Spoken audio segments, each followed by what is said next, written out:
years from now, the earth will be populated by a new generation of adults, many of whom are yet unborn. Our mission is to nurture them in childhood with love, guidance, and protection, and to raise them in healthy, happy families. If we impart values of compassion, generosity, and respect for fellow human beings in the next generation of children, they will create a world where people can live together in peace. This is our goal. Be a part of the transformation. Get your copy of the book, The Female Solution. Go to www.naimalatif.com. That's www.naimalatif.com.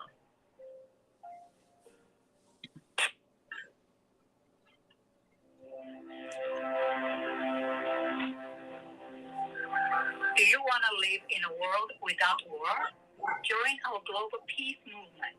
Heavenly Culture World Peace Restoration of Life transcends culture, religion, ideology, and other boundaries to achieve peaceful harmony in the global society. HWPL is committed to bringing world peace and cessation of war through peaceful dialogue between religious groups.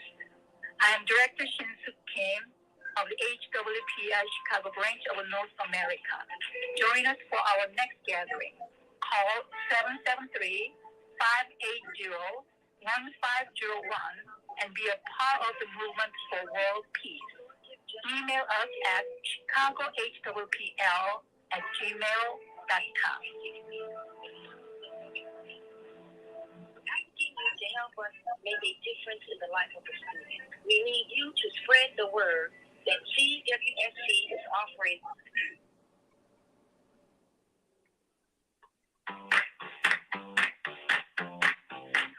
You are tuned in to the Soulful Chicago Book Fair 2020 Vision Fundraising Campaign. That's right.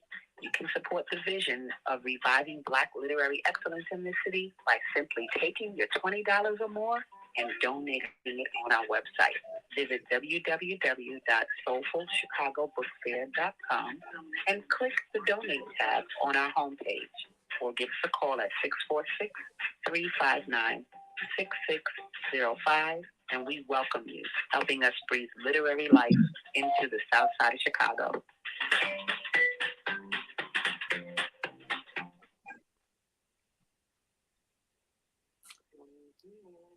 And we are back. Edward Willis, advisor at Graceline Community, asking you to join me in supporting community-wide Shura Conference and American Muslim 360. Make your tax-deductible contribution today at cwsc.us or phone in your pledge to 910-317-0297. Again, make your tax-deductible contribution today at cwsc.us or by phone at 910-317-0297. Together, we can remake the world. Thank you.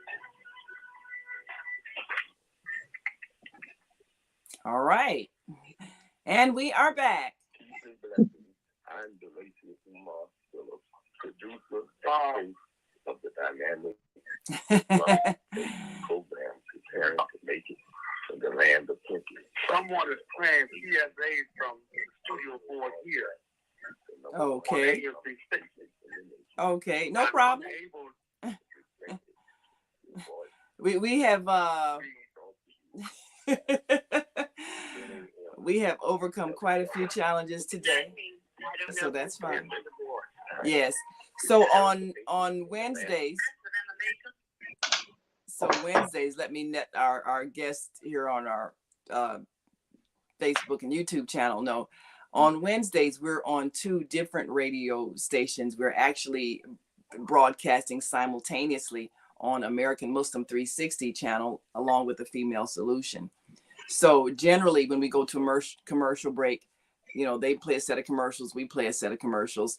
We had to do our connection a little differently today. As you know, I had some interesting challenges this morning, but we've managed to overcome all of them and bring to you this fantastic guest that you need to know. so that we can all be inspired. So I want to bring to our listening and viewing audience, and we are live now on the Female Solution YouTube and Facebook channel, so you can tune in and write in your comments, and we'll see if we can pull them up for our listening and viewing audience and share them. We got Mama Joy handling our switchboard, and so if you call in 515-605-9325 and press 1, she can open your mic and we can have you speak to our exciting guest today, Lavenita Martin.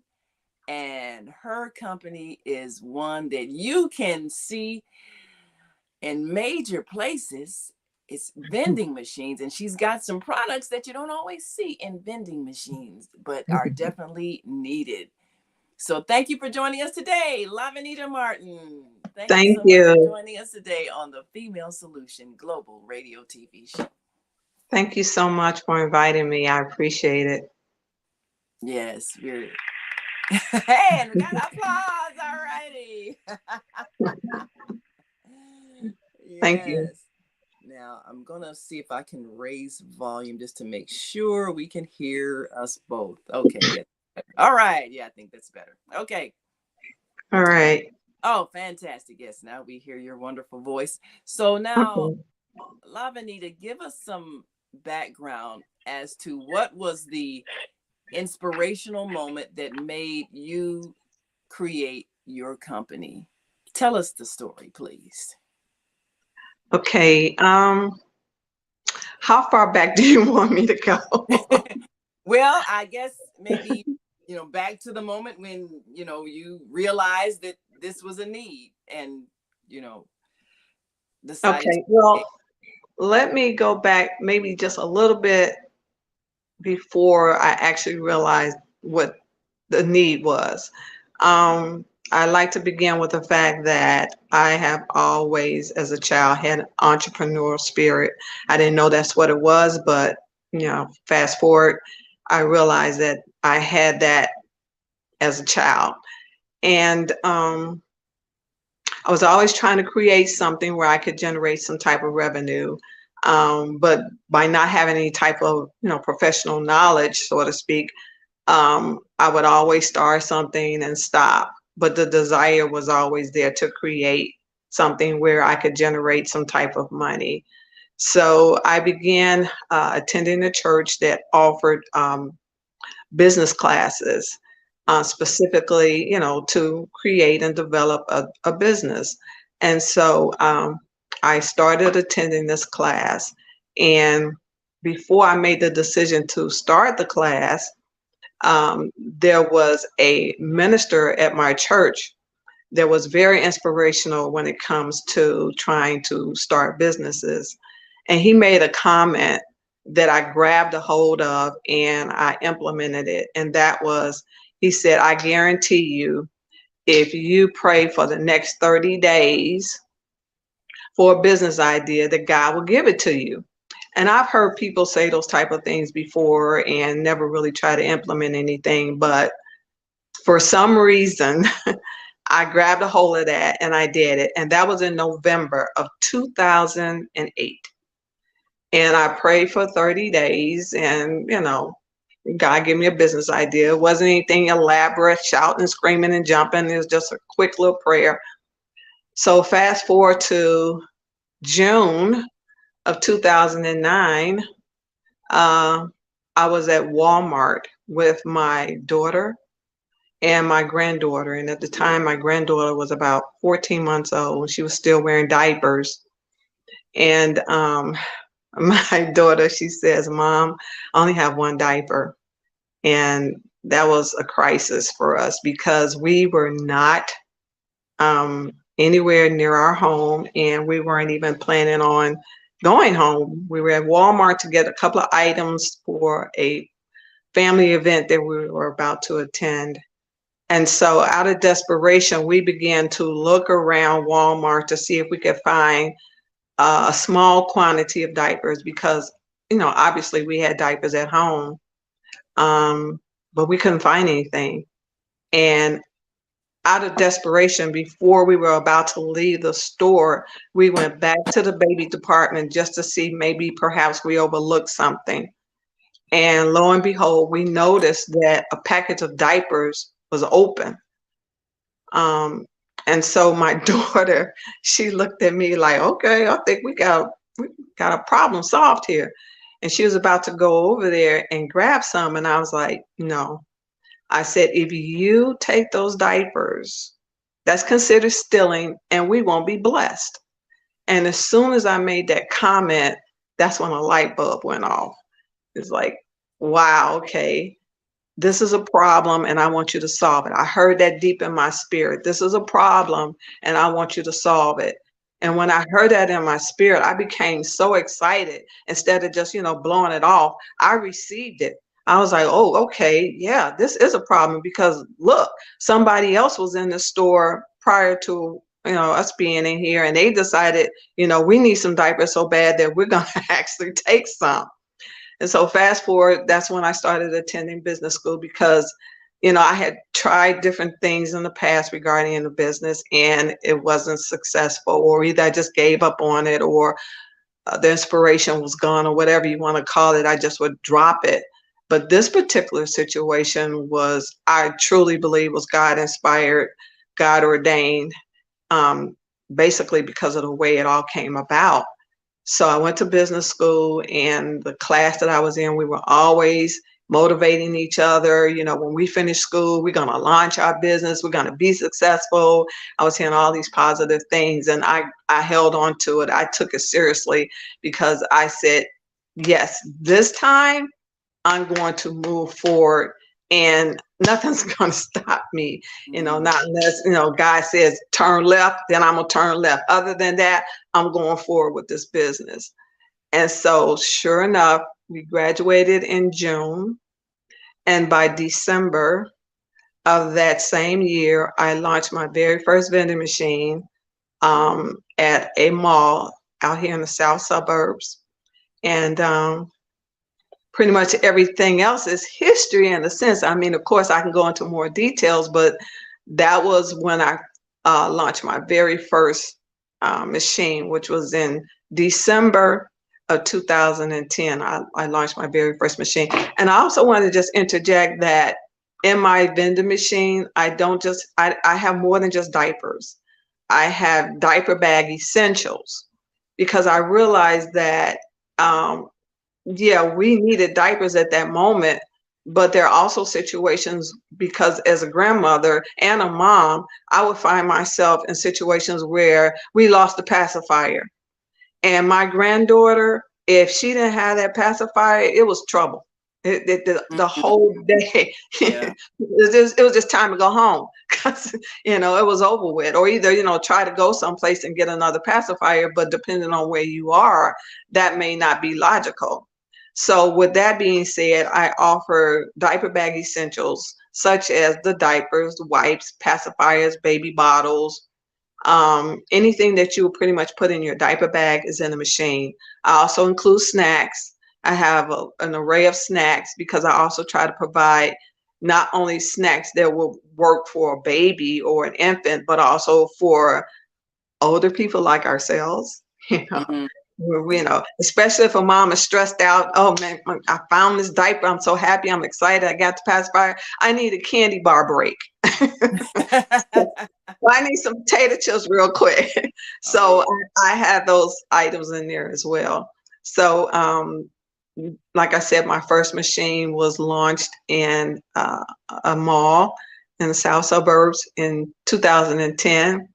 And since then, there's been a lot of different variables in my story, in my journey, in terms of what I've gone through to get to where I am right now. And I'll fast forward and say that right now I have 7 machines, and they're in O'Hare International Airport. Wow. Wow. Inside 3 different terminals. And, prior to going into O'Hare, I did my business all these years on my own.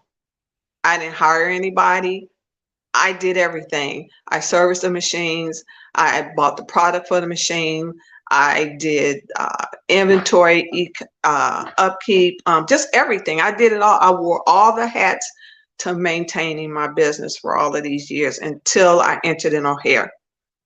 And that's when everything changed because I had to hire people, which I found intimidating because it was always me. Mhm. But Wow. I had to go through a growing process of, showing, God was just showing me what I was made of and what I could do. And when the time came to hire some people, I was really intimidated when it came to just even going into O'Hare. That's another story in itself. Um, Entering into such a huge airport, taking my business to such a much bigger level was really somewhat intimidating, but it's like God just took my hand and said, "You can do this." And He guided me step by step through the process. He brought all the people that I needed to make this thing happen. Mm. Um, and it was supernatural the way He did it. Uh, whew. So let me go back, if I may, to how I got into O'Hare. I don't know if you guys would like to hear that story, but I can share it. Is that okay? Absolutely. I mean, that's a major achievement, getting into Yeah. an international airport. I mean, that Mhm. takes your business global. You got people Yeah. coming in and out from everywhere, and I can just imagine, because I know I have traveled with my child when she was still in diapers on an Mhm. airline, and I can just imagine the relief that a mother would feel coming through an airport and knowing, Mhm. their crying child needs a diaper, they can't get to their luggage, can't Mhm. Right. pay, and they Yeah. need the diaper, and there's a vending machine. I can just imagine the relief. So tell us that story. Yes, how did you get Yeah. into the O'Hare International Airport?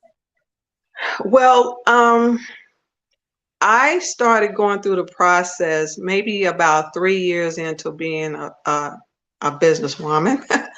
I got my certifications with the city of Chicago. So I received the WBE, the MBE, all those acronyms. I got all those certifications. But the major one that really helped me get into the airport was an ACDBE, which is the Airport Concessions Disadvantaged, what is it? Disadvantaged Business Enterprise. That was one of the major certifications that I received because it allows you to do business with the airport. And basically, that certification, it will, it's specifically for small business owners. It gives small business owners an opportunity to do business with such a large entity such as the airport. And so that was back in 2014 when I received that certification. And so it was always my desire to be in the airport because I felt like that would be the best connection, the best fit for my business. However, from 2014 up until 2020, it was always a situation where, well, we're not taking any proposals, we're not looking for your type of business. It was always something wherein they just were not interested. And so, as we all know, in 2020, the pandemic hit. And of course, our world was turned upside down and we had to learn how to do things differently. And so in July of 2020, I received an email. Now, mind you, from 2014 up until 2020, I would periodically get emails from the Chicago Department of Aviation, saying, well, we're offering workshops to show you how to do business with the airport. I would get those all the time. And I was like, I know the script. I need to go further. And they need, as a sidebar, they need to have classes about how to prepare a proposal. That's what they need to do. But I guess that's too much of a perfect desire within a perfect world, which is not what we have. But anyway, I uh, I got this email, and they were looking for companies that had vending machines, kiosks. They were also looking for people, I shouldn't say people, but they were looking for businesses that had an online type of service where people could download their app and have the product sent to them. Because remember, this is COVID and we're not trying to have any type of human contact. So vending machines, apps, things of that nature were in alignment with what they were trying to do. So I was really excited about it, and I was like, yes, this is it. So I it was it all right. Wow. So I get the proposal, and the proposal was extremely intimidating. It was over 100 pages. Wow. Wow. And I'm Funny. thinking, I what? That Yeah. I was like, what is this? Look at that and say, oh no, never mind. Right. I'm thinking, I've done businesses with the mall, you sign a little contract, it's a couple pages long, you kind of review and boom, you're in. Not Mhm. this was something totally different. So what I did was I reached out to my alumni, the business school that I attended, and I told them what was going on, and I need some help.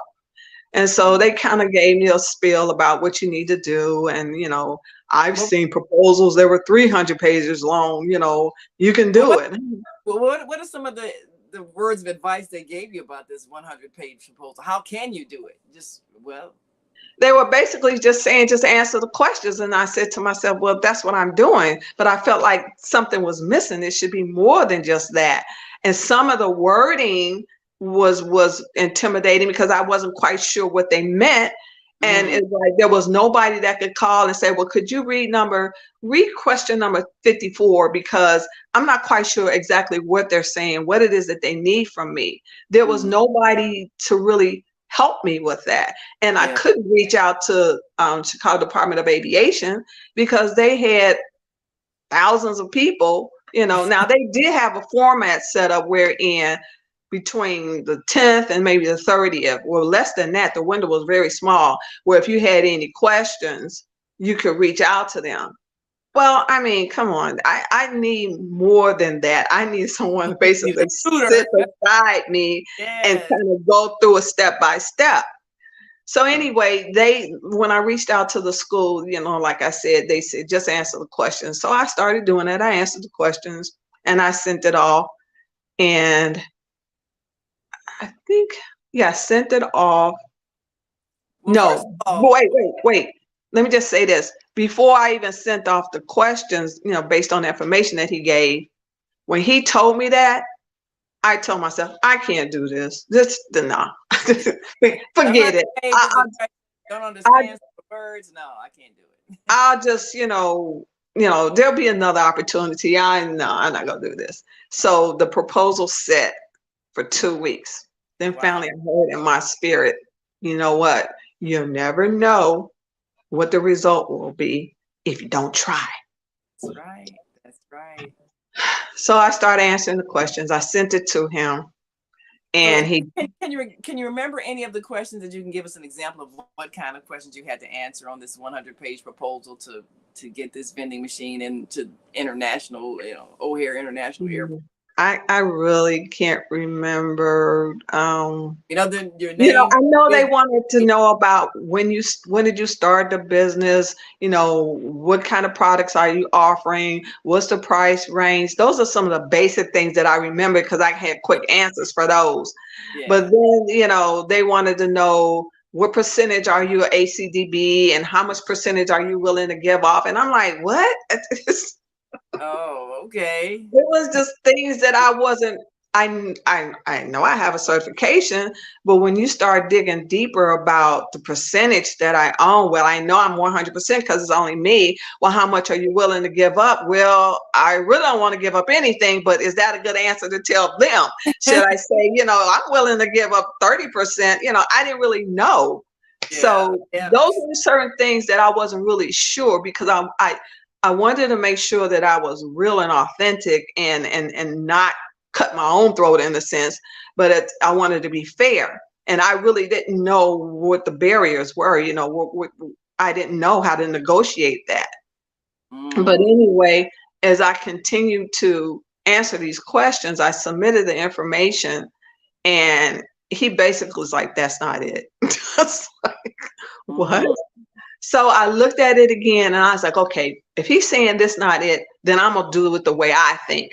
Because you told me to answer the questions, and I did, but you're still saying that's not it. I said, I'm just gonna tell my story. So I put it together like a PowerPoint. I added pictures, uh, uh, and I told my story. I answered those questions in the form of telling a story. When I submitted that, he said, that's it. That's how you do it. And so I just took off. Figured that out yourself, huh? I figured, no, that was God to help me. Because at the end of the day, I know that was God saying, you'll never know if you don't try, because I was done with it. Yeah. And so it's like, if she puts forth the effort, then I'm going to help her. And that's what he did. That's what God, because I'm telling you, the lesson to be learned. If we put forth the effort, God will help. But you got to put forth the effort. You got to try. You got to try. You got to try. I can't say that enough. You have to try. And I think many times we don't want to try because we don't want to fail. But if you fail, just try again. Because trust me, there have been a lot of different situations. I just had a recent situation where I was trying to do business with someone, and they made the decision not to move forward. Okay, I tried. This was the first time I had to put up a contract together out of the state, which was a new experience for me. And I was a little intimidated, but see, I got a little history with intimidation. And so I pushed through it, and I submitted the contract. They didn't want it. They changed their mind. But guess what? When somebody else comes with a similar offer like this, I already got the contract in my back pocket. I'm ready. I'm ready for it. So I looked at that as a learning experience, but it would have not been a learning experience if I had not tried to give this company, or make a deal, I should say, with this company. So, so, I completed the proposal. Yeah, that's another. Every experience teaches us something, and nothing is, even if you think you failed at something, it really was not a failure. It was a preparation. Right. Even being on your show, This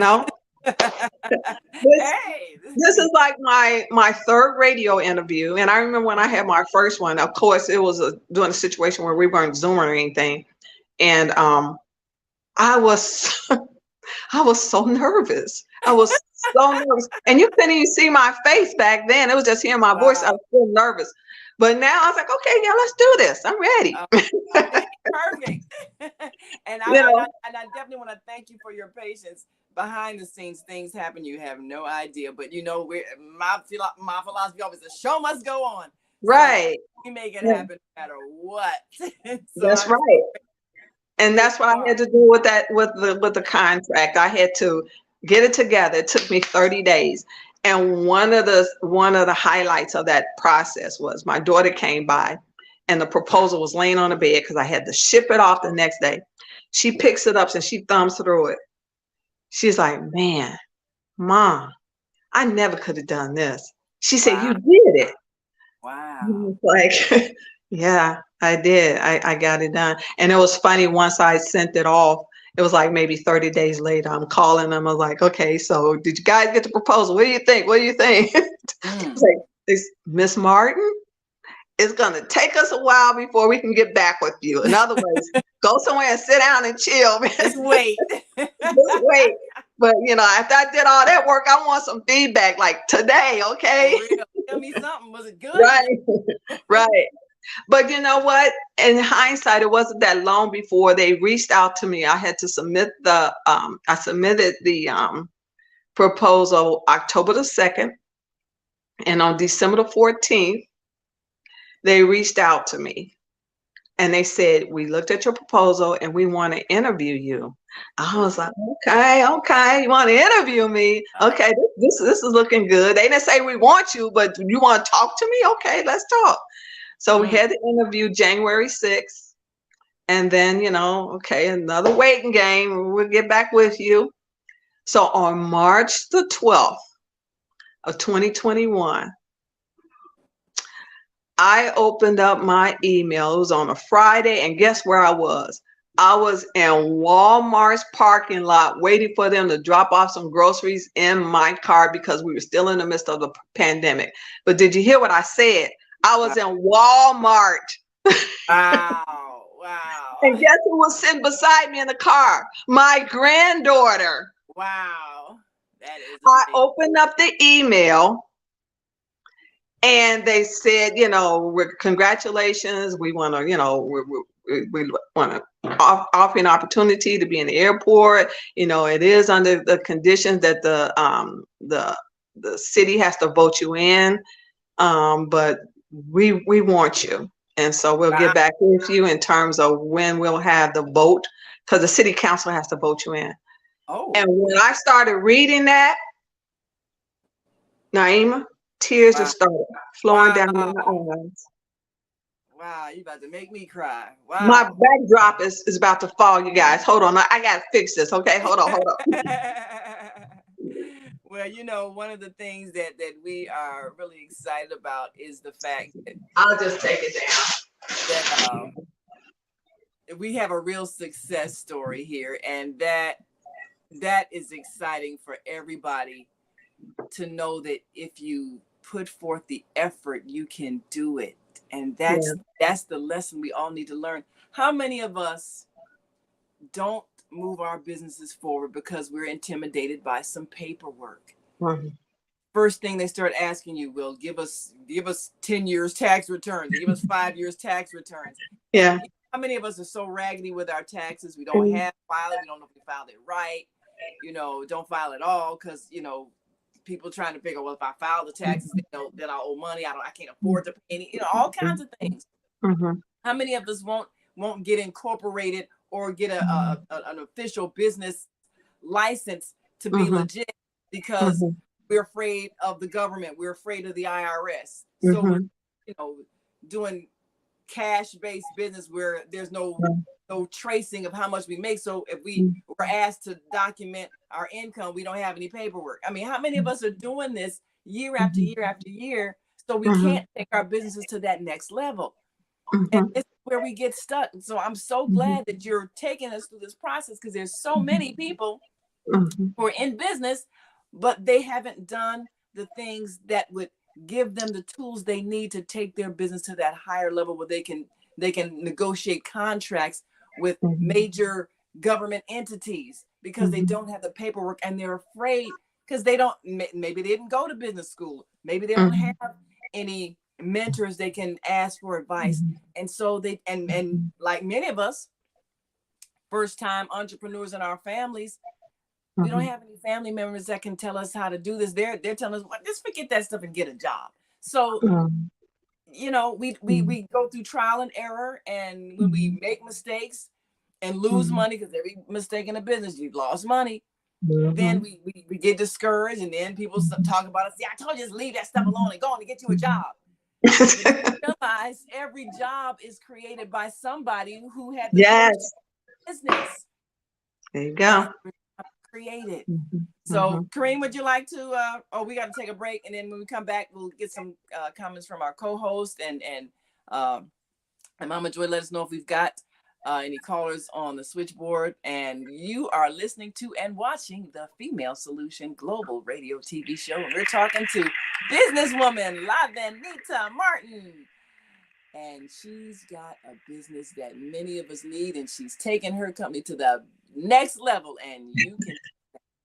So we'll be right back after this quick break, so stay with us. Tune in to Soulful Solutions with Dr. Debbie Green on Thursdays at 7 a.m. Central Standard Time and 8 a.m. Eastern Standard Time to hear great topics and stories on grief and turn it into victory. Join Dr. Debbie Green to listen to stories of trial and learn how to overcome. You are not alone in your life, and there is hope in the darkest hour. This is your time to learn strategies and solutions to improve your life. It's your time. So join Dr. Debbie Green with Soulful Solutions and call in on Thursday at 7 a.m. Central Standard Time and 8 a.m. Eastern Standard Time at 515-605-9325 with comments and questions. Look to hear from you real soon.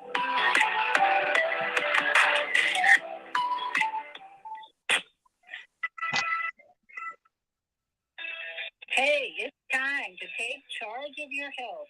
I'm Beata, your holistic life coach, and every Friday morning at 8 a.m. Eastern Daylight Time, I'm here on the Female Solution to empower you to make choices that will assist your evolution to abundant health.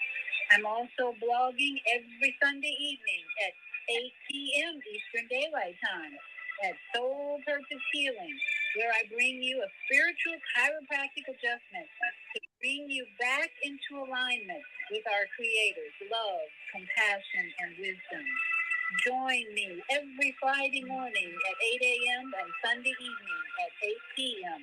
for a time of unity, enlightenment, and love vibration. Shalom.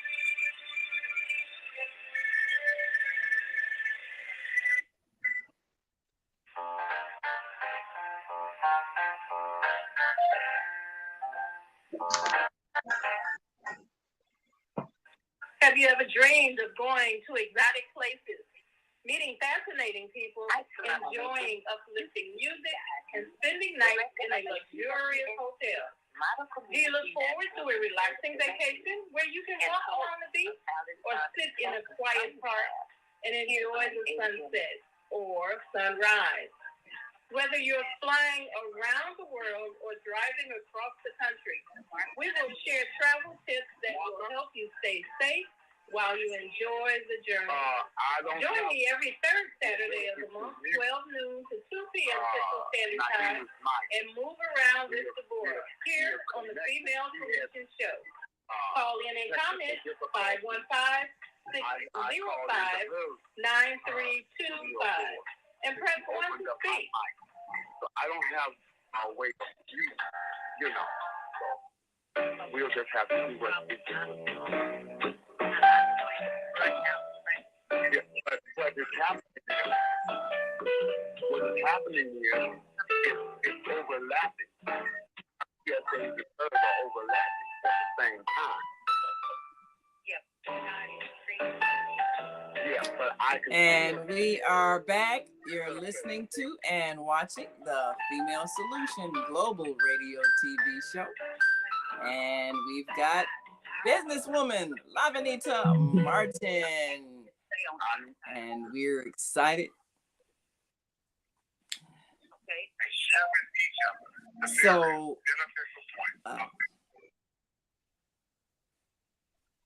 yes. So, one of the things that we're learning in this process is that everything can be done, but we have to believe in ourselves and get over the fear. Mm-hmm. This is where we have been stuck for a long time as a people. And we've got a lot of listeners who, know the history and talk about the history of what happened to us in this country. The dependency syndrome that we're still striving to break through. Mm-hmm. And the people along the way that have tried to help us break through it. Right after the Emancipation Proclamation, and many who had been previously enslaved were said, okay, now you can go. And they're like, go where? We've been taken care of all these years. So first you had to get rid of the idea that you don't know how to do what other people know how to do. That's been a big challenge. Sojourner Truth, who is known as a great orator for the cause of freedom, she went to Washington to try to convince President Lincoln to give the land out in the West to the newly freed people so that they could develop the self-sufficiency and basically learn how to do for themselves because they had been conditioned to feel helpless for so long. And she said, slavery is never going to die out. It has to be learned out. Mm-hmm. And that's still true today. Mm-hmm. We always talk about the businesses that are in other communities, and people get angry. Well, somebody should give us jobs and give us business. Well, they can't give you a business if you don't see yourself as running a business, if you don't see yourself as having the capacity to create what you need, just like you did, to create something that fulfills a need. Mm-hmm. If you don't see yourself as able to do it, then the inspiration doesn't come to you, and then the ideas and then the opportunities don't come either. They're all here. Everything we need is already here. Mm-hmm. It's the mindset that isn't there. And it's so significant what happened with you saying, if we steal this diaper, then we won't be blessed. Mm-hmm. By you're not allowing the diaper to be stolen, then you came up with the inspiration. Mm-hmm. This is a problem. You need to solve it.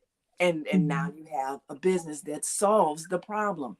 Mm-hmm. So every problem in our community is an opportunity for a business.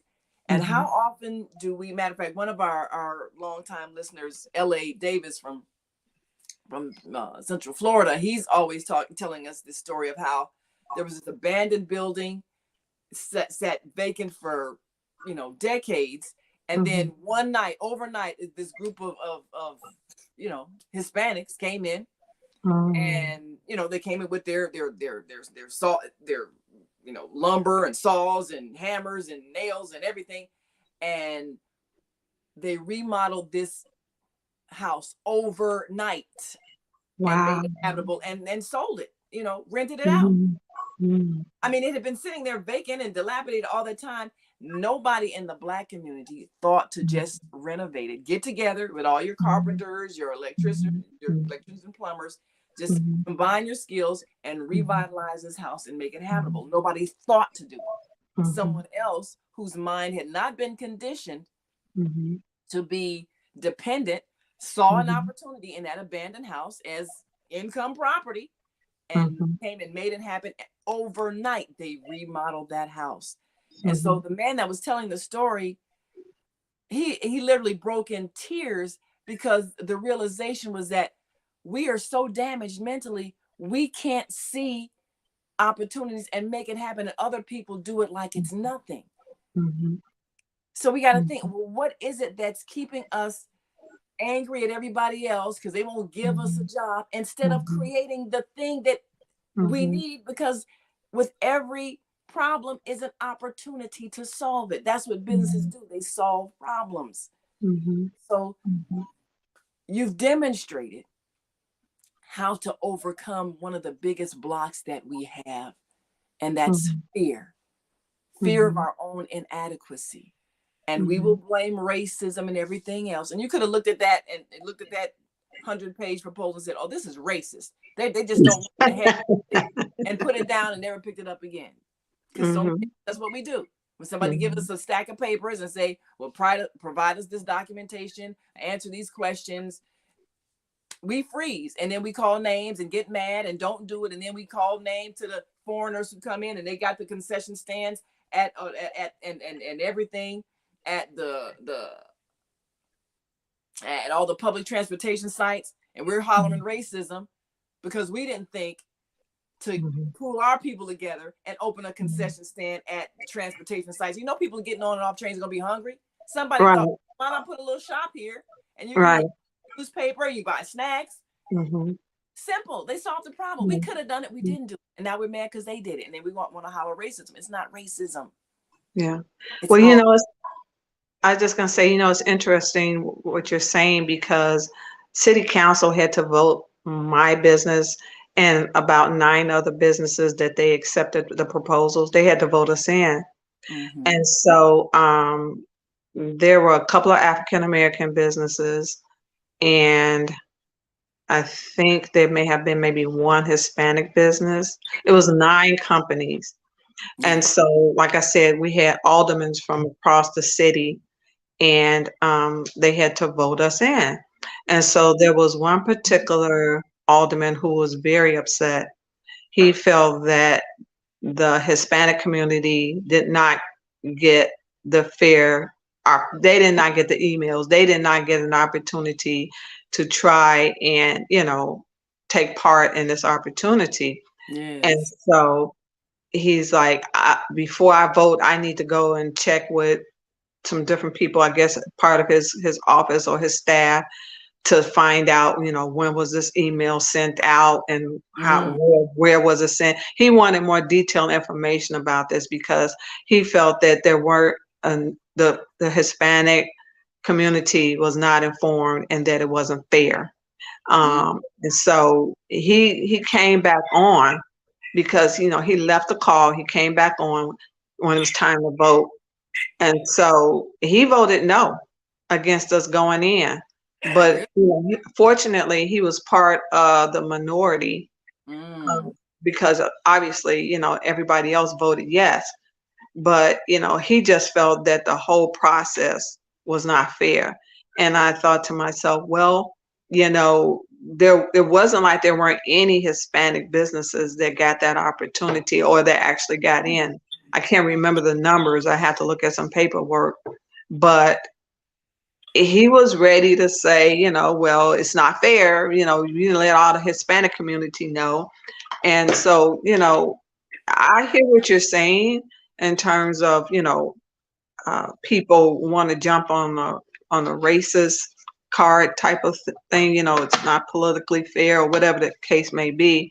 But I look at it, and let me also just say this: when we entered into the airport, which was on December 14th, it was cold that night.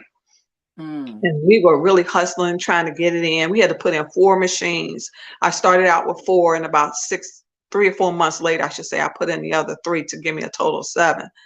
So, we still trying to find our bearings, where to put the machines, trying to make sure we're following all the airport guidelines, because even just working in the airport as a vendor it's very, I don't want to say technical, but there are a lot of guidelines because we're talking about an international place. We're talking about security issues that we always have to address. We have to be safe.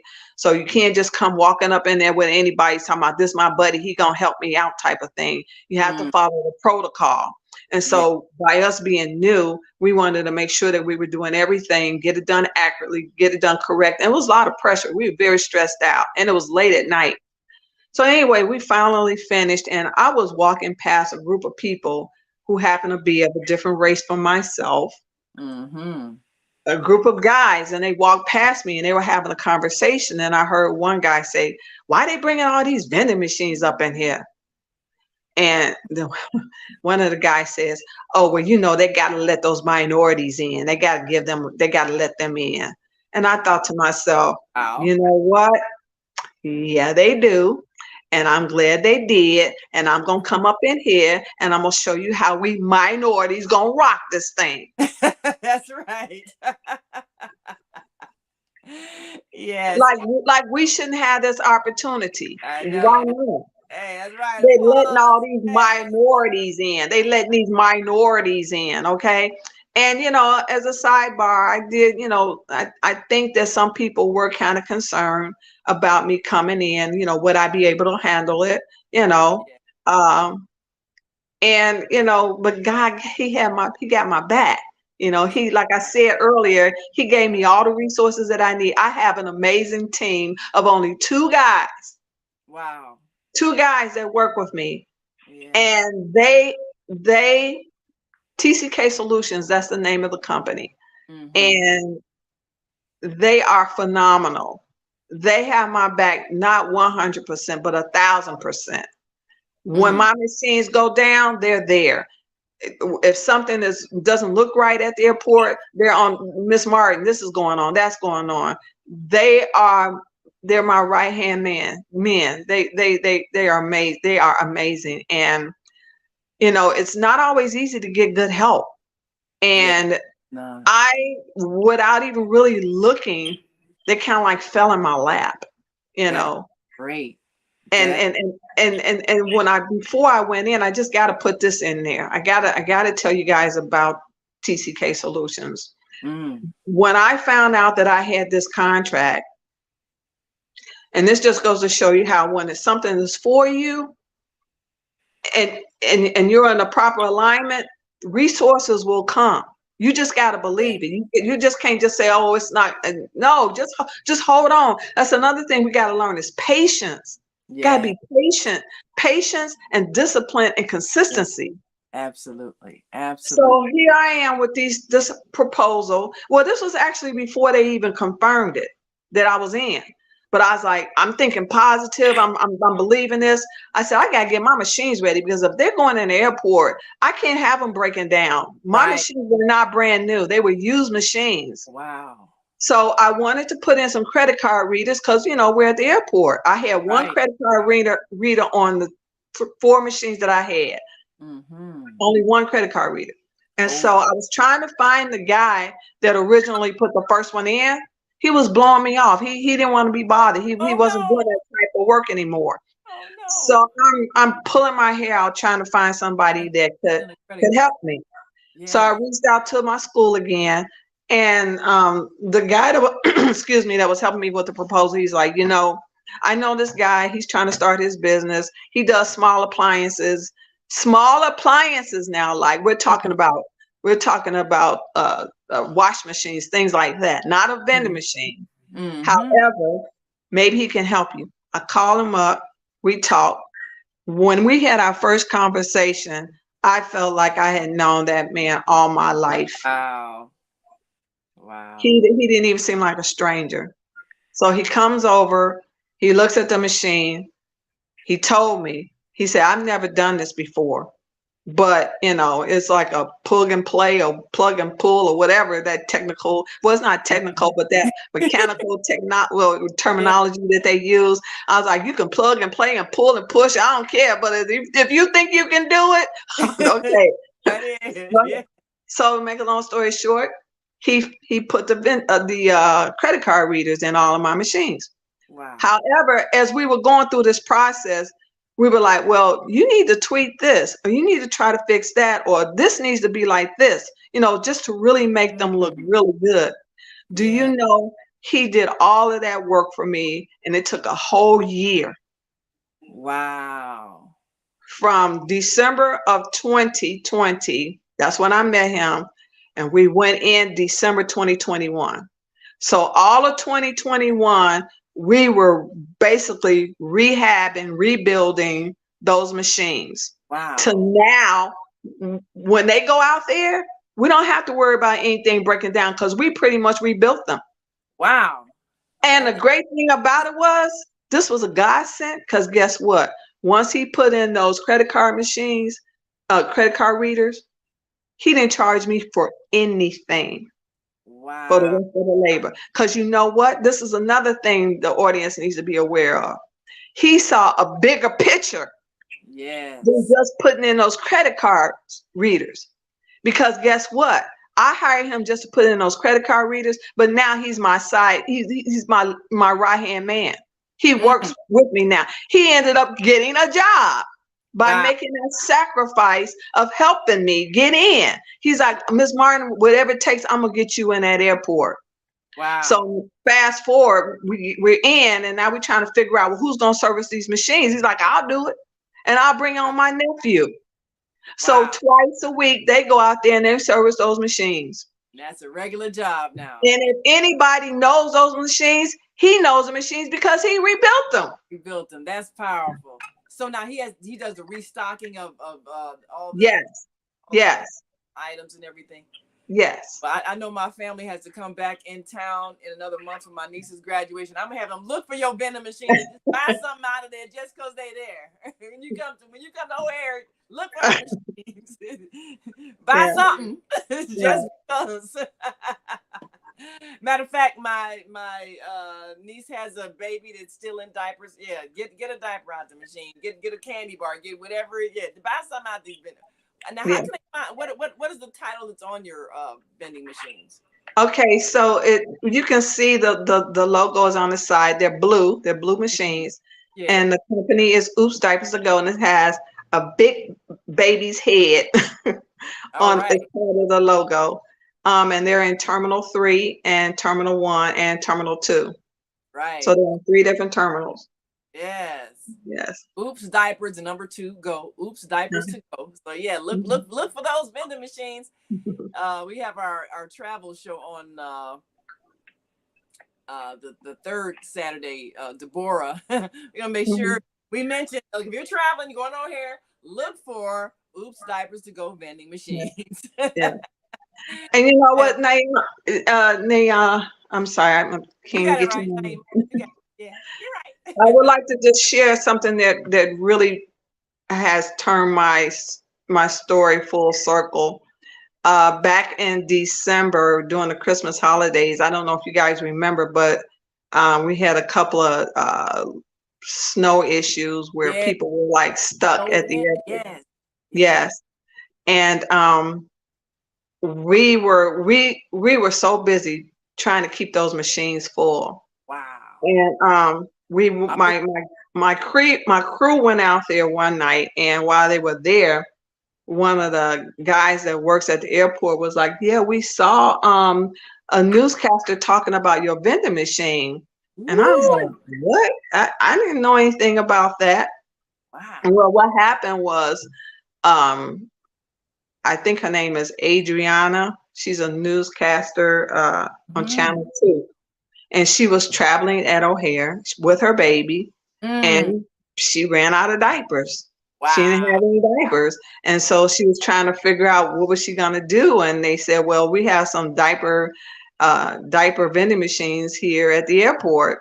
And Wow. she was able to get what she needed and took a picture and talked about it on the newscast and everything. Woo! But I was like, "See, there was somebody else." Now, when Wow. that happened to me, this baby wasn't nowhere in the horizon. Nobody even knew about her little baby. She probably even Yeah. know she's gonna have a baby. But here we are in 2022 with someone with a baby who's stuck at the airport and needs a diaper, and my company saw the problem. Wow. That is amazing. Fantastic. Fantastic. Woo! More applause. Well, it's inspirational. We got some comments. We got Mama Joy's got a comment. So Mama Joy, and I know we got our co-host on the line with a comment, and then we got a call on the line. So Mama Joy, give you a chance to get your thought in first and question to our guest. Go right ahead. Well, I know we have a 7328 that's been holding their hand up for quite a time. Wait. But I just want to congratulate young lady, Lavenita. And what I want to say something that maybe can help us, and that is to realize that we're very spiritual people, and so the fears come when we do not know how to have a real relationship with the divine creator that put everything in us. Yes. And I see Lavenita has her own personal relationship, not necessarily as her mother did, that gave her her dad or relative, but it was something that she learned about God, that divine creator in her, because she kept going forward. She kept trying the spirit. She kept testing the spirit. And so she acknowledged her successes through this and her faith. And so that's something that is missing. And it's like, you only know your own divine design if you put it into action. We know we got power, but if even the phone is a lot of power, but if we don't know how to use it, it's not so much it's the fear of going forward, but it's how do we get in alignment with the divine power that is in us and agree with that and so thank you, dear heart. And I also want to know the church, and if that particular classes is something in the church, are these classes for entrepreneurship, something that came from the outside of the church and was introduced so that others can know how they can implement that same kind of process in their churches or organizations for the people that they serve. Thank you. You're welcome. Yes, thank you for that question. And thank you, Mama Joy. Yes. So the church is Living Word Christian Center, Pastor Bill Winston, and the Oh, name of the school is Joseph Business School. It's a school that he created wow. back in the 90s, I believe it is. And Yes. so, they've grown over the years. I think they have 2 semesters, where you can either go in the winter or the fall. And I think at one point they started offering online. So it's a 9-month program, and they go over everything and how to set up your business entity, how to do your accounting aspects, marketing, how to do a business oh God plan, Proposal. A a plan. business plan. Now, if they had taught me how to do a proposal, I would have pushed a panic. But they show you how to do a business plan. How to do it. And for me personally, I know a lot of people, and I don't know, maybe I shouldn't say this, but for me, I've always felt when it comes to a business plan, everybody get a business plan, get a business plan, get a business plan. And I always felt like, but it's forever changing. And if I'm Yeah. trusting God, God got the plan. All I got to do is tap into Him. Well, I'm going to sit down and write a 50-page business plan about what I'm projecting going to happen. I didn't know the pandemic was going to come. Yeah, that was another thing, unforeseen. But that business plan demand is often another place where we get stuck because some companies say Yes, business plan, right, and you say, well, I don't know how to put this in words, and right, so they just again say, oh well, exactly, I right, can't do yeah, it and give up. But all it is putting your thoughts on right, paper, right.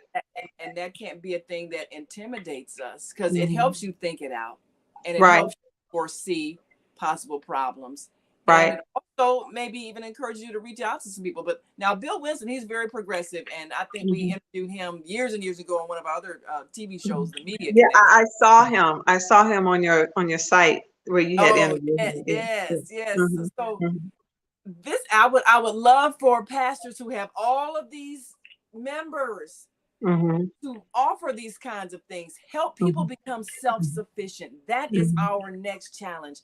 Help mhm, people to do for themselves. Now we know Elijah mom has been saying all the time, do for mhm, self, create a mhm, business. That is mhm, the key to our freedom, our success, mhm, our mhm, family stability. mhm, We got to stop being afraid to do it. So mhm. Mama Joy, we got that caller that's been waiting. Let's get them on, and then we'll make sure that Kareem has his thoughts. Yes, do you have some callers on your switchboard also? No, but I do have a brief comment. I thank Miss Martin for coming on and sharing her trials and success story with us. And it's good to hear that now, our spirit, we are Yes. a very spiritual people. We are, but what has been neglected is that our spirit is tied to material also. You started off the show by mentioning the stress and the depression that our youth are experiencing. I heard a report from a health government official stating the early death among African Americans from stroke, stress, heart disease, and equating that with the lack of resources in the community in which we live. That adds stress and depression, and it gives itself to medical difficulty. So it's good to hear that a church will also address the material needs of the community in which we live. You said we should offer to. I would suggest also that we solicit ideas from our Yes, because they do have them. Yes. Mm-hmm. right. What skill set do you possess that you can monitor? You know, Yes.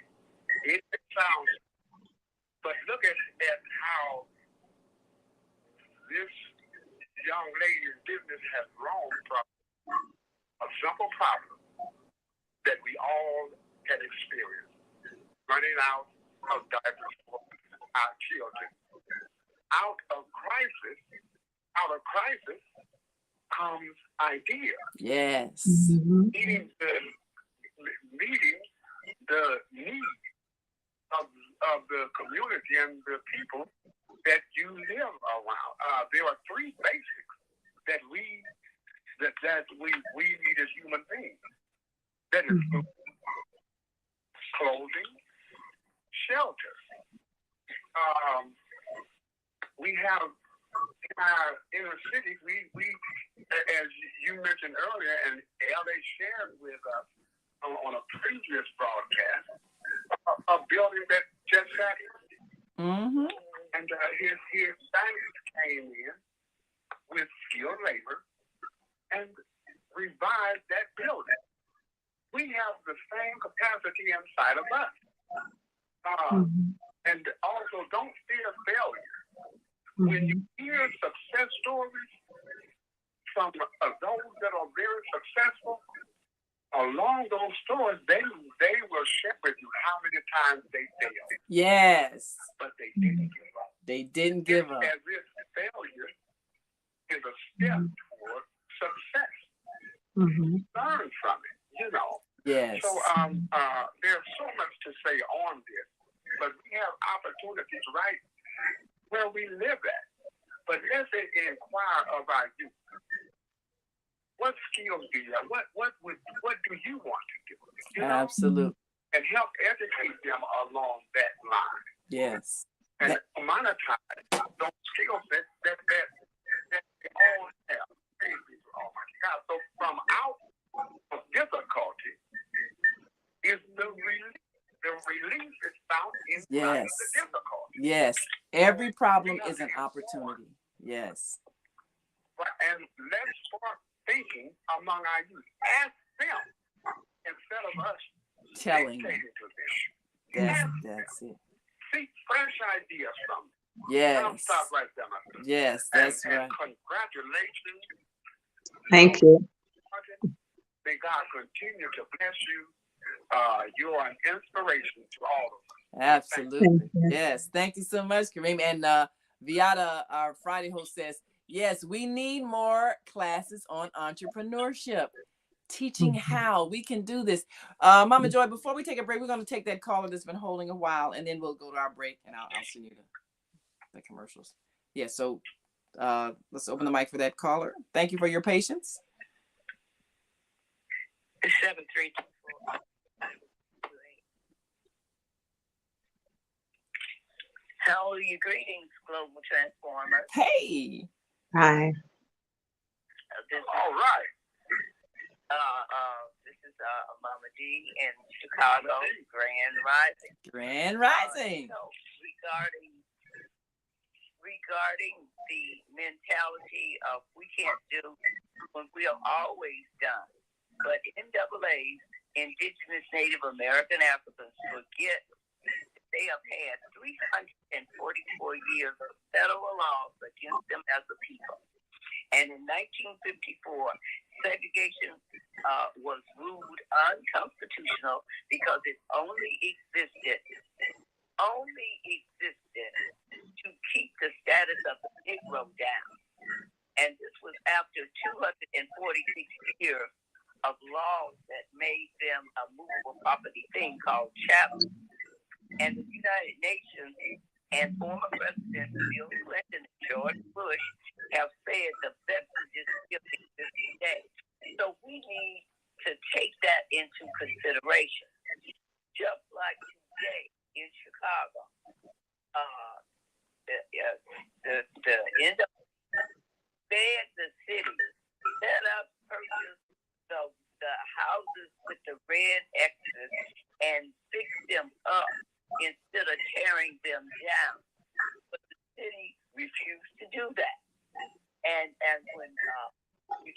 to buy vacant building, that a building got vacant in your neighborhood. You wanted your relatives to move in next to you. But the city, because of red tape, would not allow you to purchase that property. Yet, when they migrated people in and they allowed them to have acres of land for free, and they could build them, and then they could but this was right here in Inglewood. They gave vouchers to come into our community and get this land for free, and yet we keep telling ourselves we can't do nothing by ourselves. We have never had the help. And while they were giving these visas for sanctuary settlers and to come in, they were giving us vouchers to force migration because they had torn down public housing. So today in Chicago, just yesterday, our new mayor, he comes in and said, well, there's enough for everybody. They have given $127 million to find houses for sanctuary seekers, plus $51 million in emergency funds. Plus, the new mayor is saying we're going to give them some more funds, everything we can to help the sanctuary seekers that have just arrived. Free housing, free food, free everything, and they are passing laws, as I'm speaking, in Springfield to allow them to be firefighters and officers, and we are trying to get those jobs, but cannot do it. And when you consider the executive order of Barack Obama that gave the sanctuary children, what was it? They go to graduate school for free, and they have been given this government. We still saying, pull yourself up. You ought to do for yourself. We have fought in every war and did everything that's humanly possible to pull ourselves up with our footprint boots that don't even have no strap, but yet we don't seem to take that into consideration. Well, Mama D. Put us down and laws to put them up. Well, Mama D, we want to address some of the points that you've made. We got to take a break. When we come back, we want to address some of the points that you've made, because that's part of the challenge. Pardon me. That's part of the challenges that we've got to overcome, and to recognize that we have been overcoming a lot of those challenges, but it's a step-by-step process. And one of the steps that we've just taken was to put a whole new set of people in office here in Chicago. The city council is almost totally brand new. It's just, a few members of the old guard, but we got a whole new set of people, a whole new mayor. And yes, we have some issues when it comes to people choosing to create obstacles, just like with Lavenita, having to be approved by the city council, and one member saying, well, I don't think it's fair, our people didn't get a fair chance, and then them saying no. We've had issues of conflicts over fighting for our share, and there is enough for everybody. We just have to figure out how to share. That's been our biggest challenge, because some people have had fear that if we, the African American people, had the same access to knowledge and skills and abilities, then we would take the jobs from the whites. That's what the whole union thing was about. Being blocked out of the manufacturing jobs and the construction jobs and all of that, and the building jobs. Coming out of slavery, we were the ones that had all the skills. So when we came up north, there was a fear these black people are going to come and take the jobs. So it's the same thing. We're kind of reacting to the immigrants, or they're going to take our jobs. But there's enough work to be done for everybody to be working. Look at the mess in our cities. There's enough work for everybody, but we need to know it and see it. But anyway, Mama D, hold that thought, because we got to take a break. Well, hold that thought. Hold that thought, Mama D, because we got to take a break. We're a little bit behind. Because we haven't figured out how to organize the resources so everybody has what they need, because we're living in fear. But we got to take a break, Mama D. Thank you so much for your comments. We're gonna address what you said, because that does need to be addressed. But Mama Joy, we got to go to our commercial breaks now. Mama D, hold that thought, because we're gonna address what you said, because that is a major thing that we're dealing with and trying to revitalize our entrepreneurship so that we. Everybody is the same.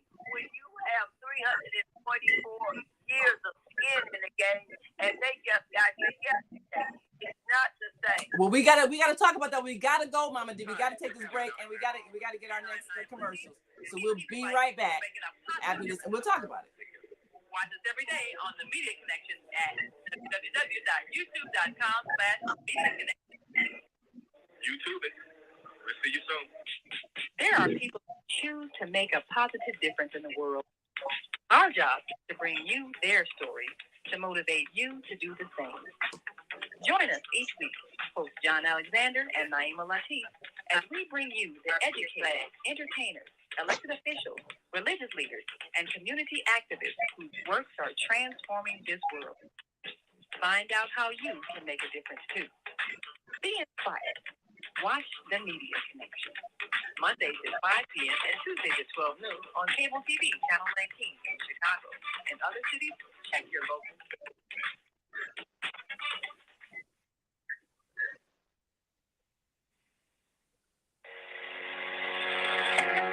What if you could live to be 120 years old and remain active, healthy, alert, and vibrant? Our bodies are made up of cells that are constantly rejuvenating. So if we take proper care of ourselves, we can literally defy aging. Join us every Tuesday from 7 a.m. to 9 a.m. Central Standard Time to learn about self-care from Tucson Essentials on the Female Solutions Blog Talk Radio. Learn how to help your body and your cells feel rejuvenated each day through proper nutrition, sleep, frequency medicine, and many unconventional methods of self-care. I'm Tucson. Join me and my amazing guests by calling in at 515-605-9325 and press 1 to speak. We'll help you achieve a breakthrough in your health today.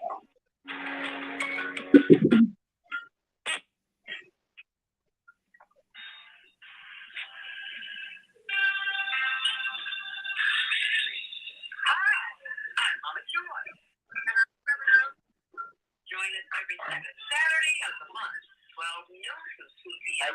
Central Time, here on the Female Solutions Global Radio TV show for the neighborhood of joy. We'll have powerful conversations inviting you to lots of life. Call in 515-605-9325 and press 1. You can also join us on And you're near Saturday.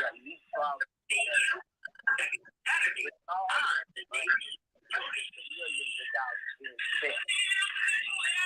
And then she goes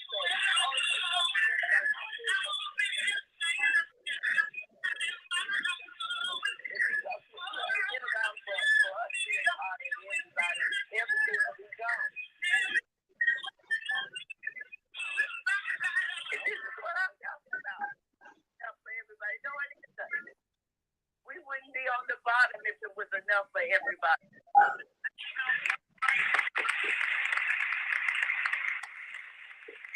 Yeah, anyway, I'm going to go back to this.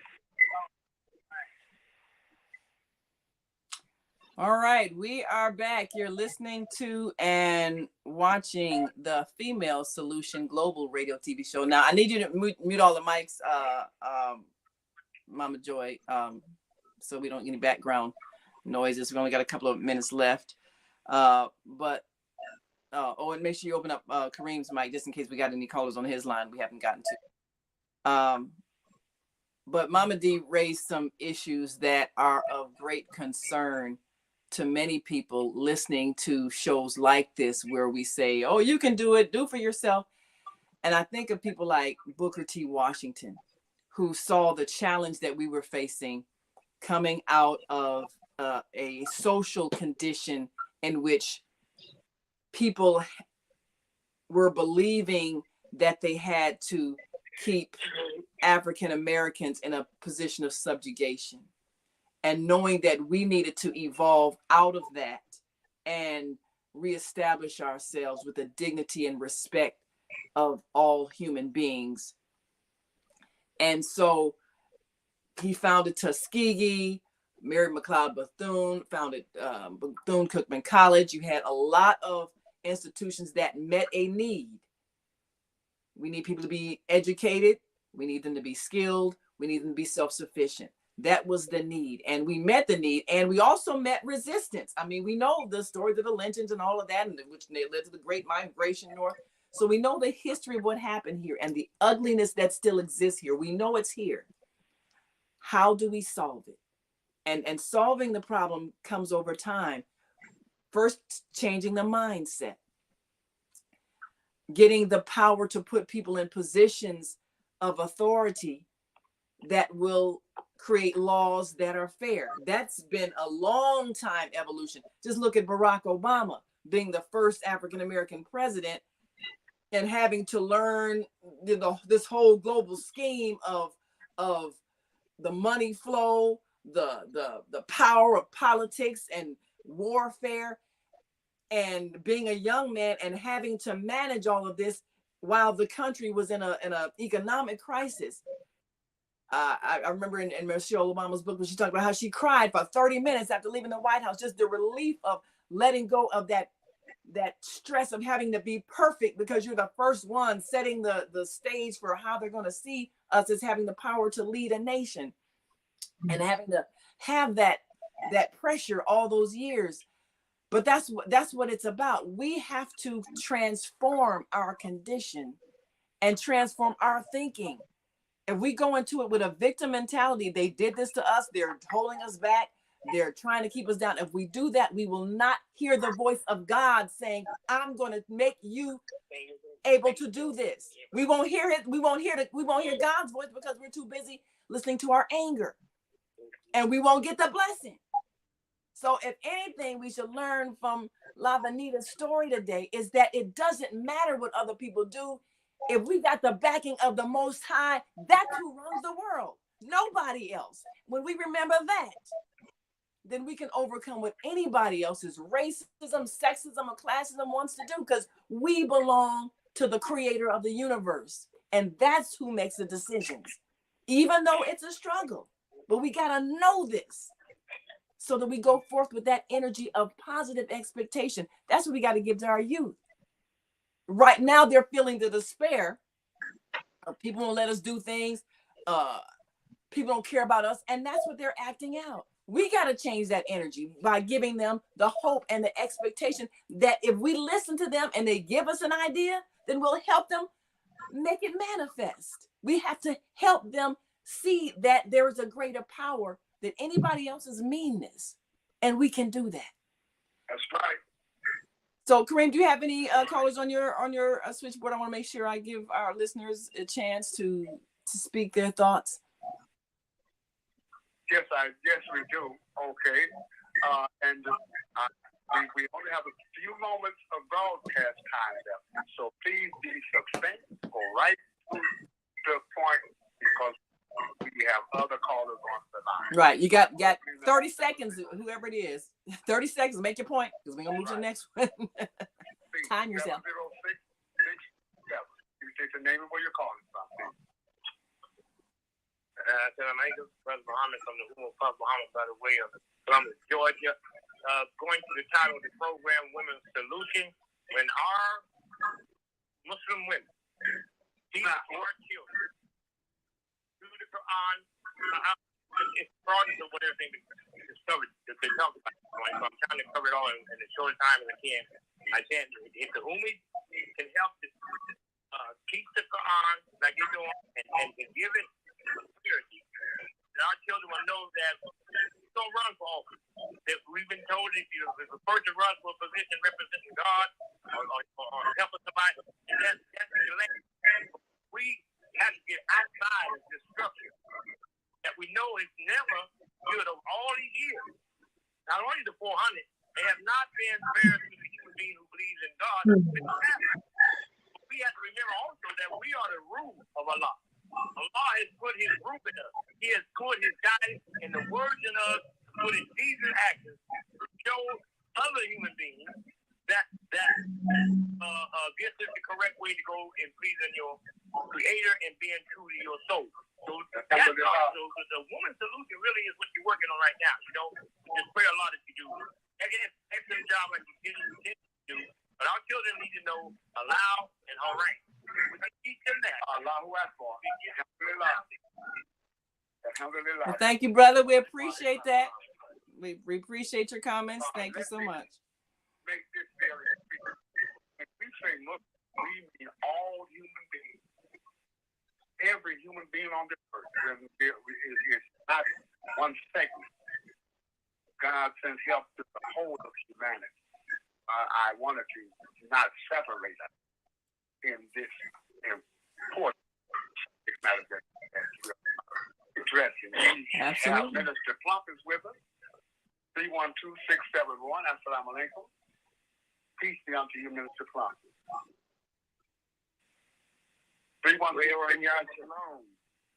Yes, Brother Chris. Well, Shalom and Assalamu alaikum. Good morning. And Chicago, America, and the world. And you're right. You're excellently right, beloved Brother Kareem. Yeah, we got two other callers too, so we got to make it quick. To all human beings. Yes, well, I'm gonna just break it short right now. Break it down to the fact that we must go back to God. We must go back to the village. It takes a whole village to raise one child, and no one can raise a kid. And however, we're going to be having our leadership meeting, atonement meeting, and our responsibility meeting tomorrow at Lake Grove Village. And that's going to be at 3515 South Cottage Grove. And that's the time is from 2 to 4 tomorrow every Thursday. And we hope that you might be able to call me at 312-671-2773 to enter into the building. We're going to be focusing on the solution. Thank God. All right. Well, thank you, Seth. We love you. Thank you so much. And you too, Sister Naima. Let's do it. All right. We do it in collaboration. All right. Thanks so much. We appreciate you. Thanks for calling in. We appreciate you. All right. God bless you. All right. We got two more callers on the line here. We want to get in before we go.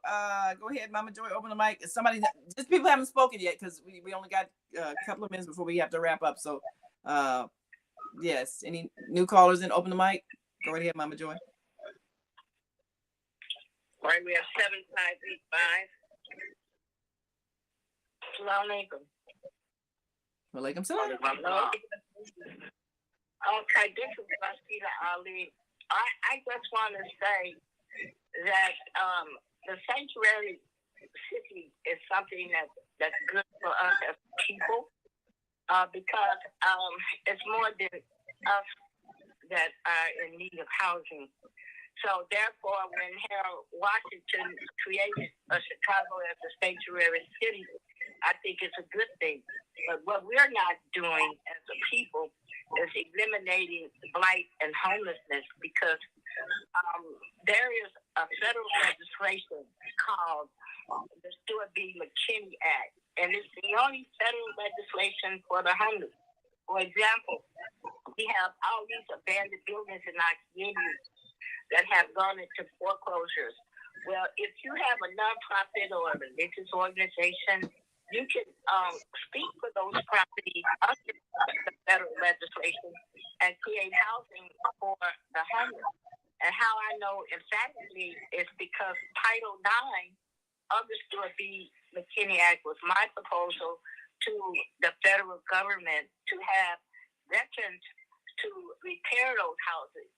And President Reagan, he named it the Stuart B. McKinney Act. So what we don't, I believe the reason why we're not successful is because we have a lack of knowledge, and then not knowing creates problems for us and also for our leadership, because the mayor, yes, absolutely, can't do anything out of the Stuart B. McKinney Act. It's we the people. It's a federal legislation. We right. can utilize it and bring it to the mayor and the alderman. Well, thank you, Rashida. Well, thank you for that suggestion. That's one we'll do. I think we got one more caller. We got to try to squeeze in. Give them about 30 seconds.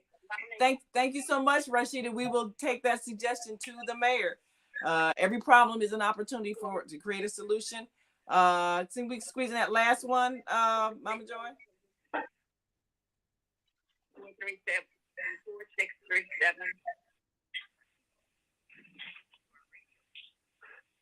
Good morning. Yes, good morning. Got about 30 seconds. Give us your thought.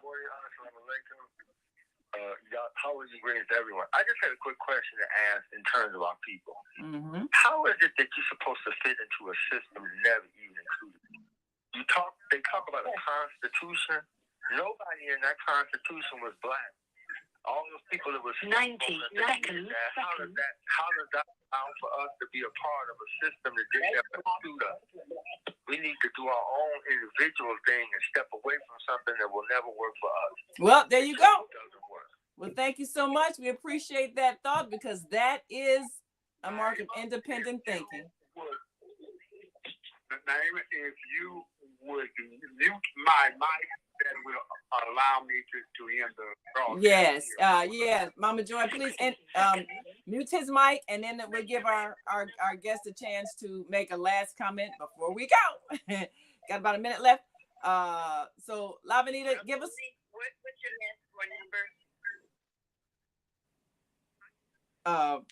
Kareem's number is the one that's got a. I think his area code is 683 something. It's a 636. Yeah. 636-980. Yeah. Got you. All right. Thanks so much, Mama Joy. So let me get a last moment to our guest, Lavenita Martin of Oops Baby Diapers to Go. Oops Diapers to Go. Oops Diapers to Go. Yes. How can people reach you if they want more information on what So I'm on Facebook, I'm on YouTube. Please follow me on my YouTube channel at Oops Diapers to Go at 154. I'm also on Instagram. I'm on TikTok, so I'm on all the social media platforms under Oops Diapers to Go, or either under my name, Lavenita Martin. And I just want to thank you for this opportunity to share my business journey with you guys. All right. So businesses, if a place wants to have you bring your vending machines, how do they reach you? They can reach me at oops D2go at yahoo.com. That's my email address. Oops D2go at gmail.com. All right. So, right. Yeah. At yahoo.com. Yahoo.com. Yeah. Oops D2go at yahoo.com. If you think yes, and that's the number 2. The number 2. Oops D2 number 2 go at Yahoo. Yes. Yeah. If you think your location could use some vending machines, and many can, if it's a high traffic area. Yes. In touch. Yeah, all you right. can reach out to me, and we can see what we can do for you guys. All right. Fantastic. Well, thank you so much. We appreciate you coming on and giving us some inspiration. And for those who are concerned about whether or not it's possible for us to overcome the challenges of inequality, yes, we can. What did our recent president keep saying? Yes, we can. We got to remember that, and we got to believe that, and we got to teach it to our young people. And we have to create a system that is inclusive. If the one that we have is not working, then let's create your own. Yes. We have to create our own. That's right. We are expressions of the creative energy of the universe we call God. And that is a loving energy of creation. So let us be that loving energy of creation. See a need, and create a solution. That's Yeah. why we Yeah. thank you so much. We appreciate you and look forward to having you back soon. All right. Thanks again. All righty. Enjoy the rest of your day. You too. Thank you. Bye. Bye-bye. Watch our TV shows, listen to our radio shows, order our books, and be sure to get your copy of the book, The Female Solution. On behalf of our team of radio hosts, I'd like to thank all of you who participated in today's discussion. And to our global family listening from all around the world, we say thank you. To our family in China, Sheshe, India, Zanyaba, Japan, Arigato, Korea, Kamsamnida, Russia, Spasiba, Germany, Danke, Poland, Jean-Kujan, France, Merci, Spain, Gracias, Italy, Grazie, Egypt, Shukran, Ghana, Madasi, Nigeria, Eshe, South Africa, Gabon, Senegal, Jerez, Kenya, Asante, Israel, Toda, Pakistan, Shukriya, Afghanistan, Tashakur, Saudi Arabia, Shukran. Assalamu alaikum wa rahmatullahi wa barakatuh. Thank you. And may peace be upon you and the mercy of God and God's blessing.